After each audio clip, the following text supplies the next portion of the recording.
Episode 2 The Ogre King and the Purple Crystal.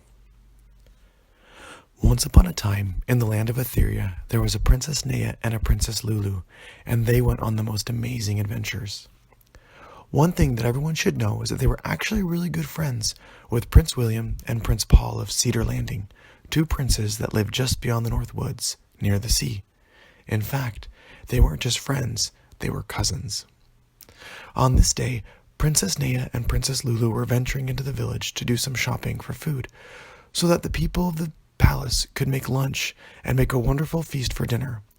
As they were walking through the village, everyone was talking about the amazing, colorful meteor shower that happened the other day. Now, a meteor shower is when a bunch of stars shoot across the sky and then disappear. Although what happened may not have really been an actual meteor shower, since it wasn't really stars that fell but crystals, that didn't stop everyone from calling it one.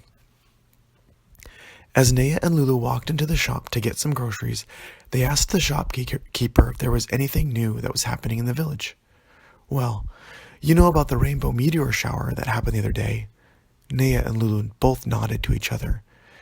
It turns out that one of the rocks that fell ended up near Gosdor, the ogre village, and King Balok has won it and is telling everyone about it and how it's magic.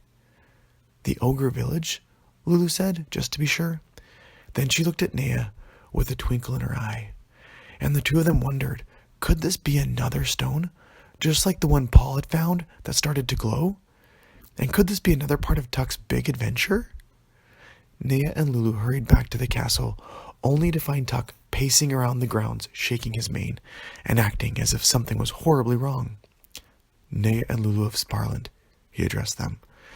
News has reached me of the Ogre King, and I fear he is not aware of what he has found in the Moorwood swamps. Without thinking, Princess Nea and Luca responded, We'll go immediately. We can check it out and see what's going on. And without another word, they turned around to leave Tuck standing alone in the castle gardens. Princesses, he snarled, reminding them to show some manners. You will need some help. Take these cloaks. And from the sky came down this beautiful falcon with two magic cloaks. Put these on, he said. And when they did, they looked at each other and they nearly screamed. Nea had become a large green ogre version of herself, and Lulu as well. Now when you venture to Ogre Village, you can see what the King Balok is doing with the stone he found. You can see if it is, in fact, one of the falling stars that fell from the sky. If it is, we will need to make sure it stays in a safe place. Can you find out if it glows? The girls nodded, then quickly took off their cloaks. They had experienced enough of their ogre selves and were eager to start their adventure. Now, Gosdor is quite a ways away from Castle Sparland, and when Nea and Lulu got close, they were pretty exhausted and decided to stay the night in the fields nearby. The next morning, they donned their cloaks. They both chuckled a little, now being a little more familiar with the ogre selves they saw themselves as. Now you really do like an ogre. You really do look like an ogre, Lulu said to Nea. Nea had green skin, had a heavier build, and had a funnier shaped nose and ears than her human self. As they walked through the village, the girls almost missed the fact that all the ogres were buzzing about what the king had found. You see, they were so nervous trying to make sure no one knew they were really humans underneath, but as everyone kept walking by and ignoring them, they got more and more comfortable as ogres. They quickly decided they needed to eat and walked into one of the ogre cafes, and sitting in the corner was a very quiet ogre wearing glasses. Now this was unique because most ogres didn't wear glasses. They preferred not to see well rather than wear glasses. After they ordered something to eat, a few ogres entered the cafe and sat next to this quiet ogre and started asking him some really interesting questions. So you lost it, did ya? They asked. The king took it. What is an ogre to do? The king wants something. And when the king wants something, the king gets it, said the quiet ogre. That's King Balok for you, one of the ogres said, slapping the quiet ogre on the shoulder. As they left the cafe, Nea and Lulu thought, we must go up to the castle, but we need to come up with a good reason why we're here to see the king. We need a plan. So they thought and thought until a really good idea came to them. Let's bring the king something we know every ogre loves. We'll bring him a special gift he's sure to enjoy." And then they walked over to the shop next door and picked out a few things that they would need. Gosdor Castle was big and built into the side of a large hill. As the girls walked up, they began to have second thoughts, but they knew they needed to complete their adventure. They were on a mission. Knock, knock, knock, went the door. O king, we are two fellow ogres from a far-off land, here to bring you a special gift." And the ogre guarding the door said, "Who are you? I've never seen you here before."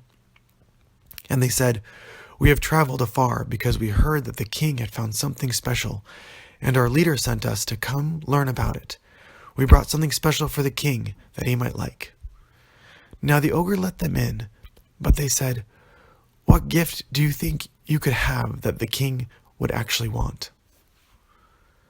There was one thing the girls knew that King Balak loved more than anything. It was a very special dish. It's called Stromboli. And yeah, the Ogre King and many, many others loved Stromboli. It was actually a dish very common in Sparland among humans, but not as common among other beings. "We'd like to make the king Stromboli tonight for dinner." As soon as the ogre heard the girls mention Stromboli, he immediately let them in, and he sent them straight to the kitchen. "Now, have you two learned how to make Stromboli? No one other than humans have ever been able to make that." Princess Nea and Lulu just smiled and said, "It's a secret we can't tell you. Otherwise, we'd put our own lives in danger." And the two of them got right to work cooking Stromboli. Later that night, they all sat around with King Balak and started making conversation. Eventually, once everyone had a bowl of Stromboli, the two girls asked the king about this special rock he had found. And the king opened up his jacket and said, "Yes, I have. I have found something very, very special. It fell from the sky a few weeks ago during that meteor shower." And he held out his palm, and inside it was a purple crystal, just like the one Paul had found. It was actually very, very dark, and seemed to get darker in his hands.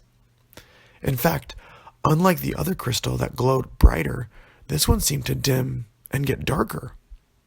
All these thoughts were going through their heads, but they didn't share what they thought because they weren't sure if the king should know about the glowing crystals or not. "What a beautiful rock. Do you think you'd ever sell it?" Immediately, the king lashed out, "No, it's my crystal. The legends say these rocks give those who own them special powers that nobody else has, and I'm going to figure out how to do it." At that moment, Nea and Lulu realized two things. One, that maybe these crystals were magic, and that two, this Ogre King wasn't very nice. Realizing that the king could get even angrier at any moment, they thought it best to complete their mission and head home. As they were leaving the village, they bumped into a few ogres, and because Nea and Lulu were princesses with a bunch of manners, they often replied with a polite response like, "Excuse me," or "Pardon me." But the funny thing is, ogres don't normally say those things, let alone say them back. But two of the ogres they bumped into actually did. They said "excuse me" and "pardon me," and Nea and Lulu were really surprised. Back at the castle, they waited for Tuck to return. "This is not good. Possibly worse than I thought," he said. "If the Ogre King doesn't release the crystals and instead tries to use them for himself, for selfish reasons, it'll be very bad for him and even worse for everyone else. Prince Paul's heart is pure, and he is willing to use the blue crystal for good, to heal the earth. He has vowed to be responsible and noble." "Tuck," said Nea, "me and Lulu are going to put together a plan to get that purple crystal back from the Ogre King. We're going to figure out how to make sure that the crystals are used for good, and to make sure they're used by people who are responsible and noble. But how they got that crystal back is a story for another night." The end.